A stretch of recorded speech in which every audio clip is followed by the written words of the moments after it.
এখানে কিছু মসুরের ডাল নিয়েছি আর এইটাকে আমি 3 ঘন্টা পানিতে ভিজিয়ে রেখেছি। এখন ডালটাকে আমি ধুয়ে নেব।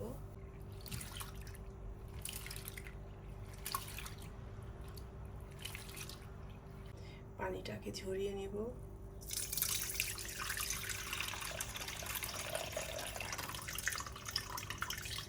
পানিটা ঝরিয়ে নিয়ে আবারও আমি পানি অ্যাড করছি।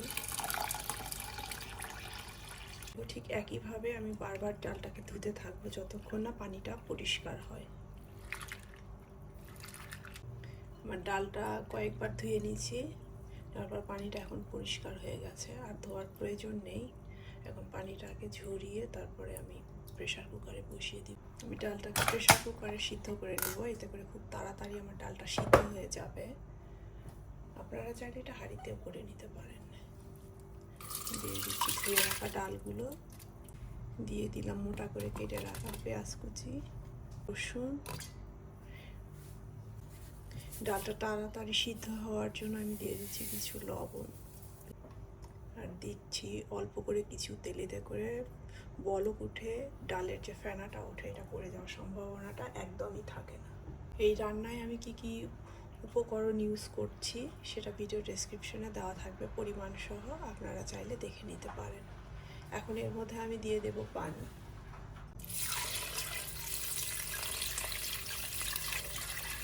এখন ডালটাকে আমি চুলোয় মিডিয়াম আঁচে সেদ্ধ করে নেব। ডালটাকে প্রায় 10 মিনিট কুক করে নিয়েছি। এখন চুলোটা অফ করে দিচ্ছি। প্রেসার কুকারের প্রেসারটা ডাউন হওয়া পর্যন্ত আমি অপেক্ষা করছি।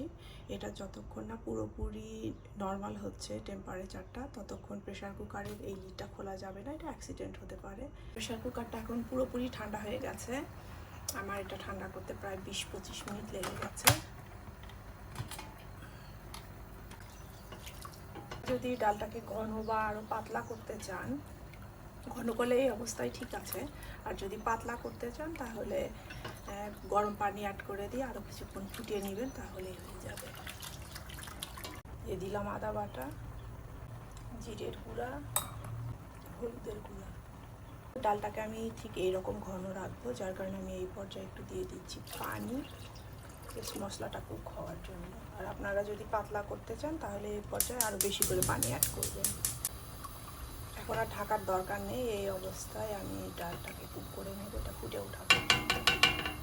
পানি দেওয়ার পর প্রায় আমি 8 মিনিট ডালটাকে কুক করে নিয়েছি। এখন এর ভিতর থেকে উঠিয়ে ফেলছি। এটা অপশনাল, আপনারা না চাইলে এটা উঠাতে নাও পারেন।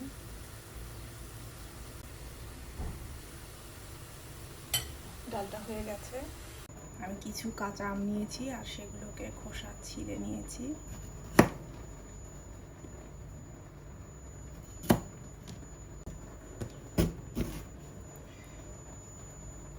ভিতর থেকে এই বিচিটা ফেলে দিব।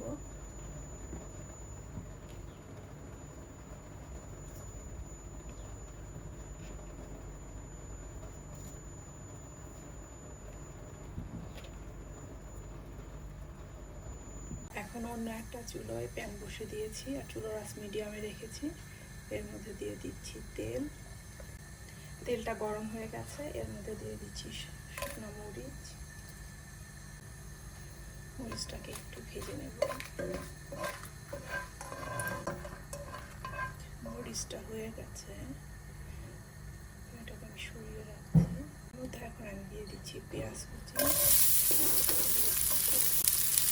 রসুন কেটে করে রেখেছিলাম সেটা।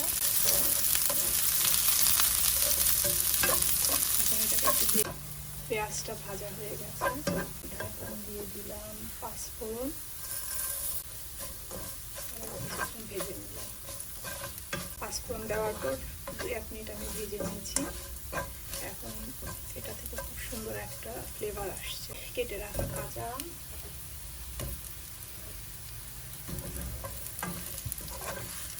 এটাকে আমি কিছুক্ষণ কুক করে নেব।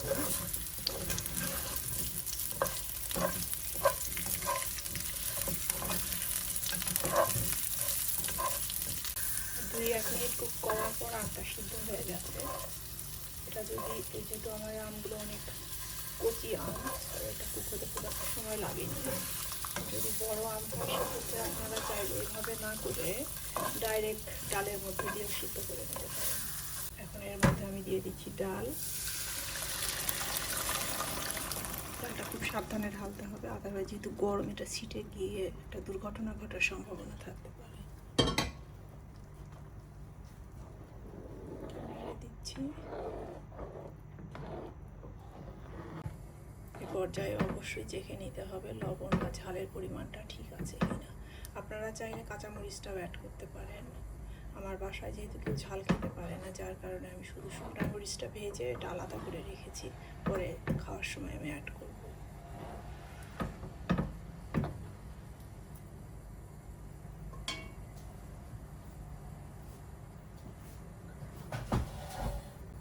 ডালটায় বলক চলে এসছে, এ পর্যায়ে আমি দিয়ে দিলাম কাঁচামরিচ, এটা শুধু ফ্লেভারের জন্য। ধনেপাতা কুচি। আমার রেসিপি যদি ভালো লেগে থাকে অবশ্যই সেটা বাসায় ট্রাই করবেন এবং আপনাদের ফ্রেন্ডস অ্যান্ড ফ্যামিলির সাথে শেয়ার করবেন। সবাই অনেক ভালো থাকবেন, সুস্থ থাকবেন। আল্লাহ হাফেজ।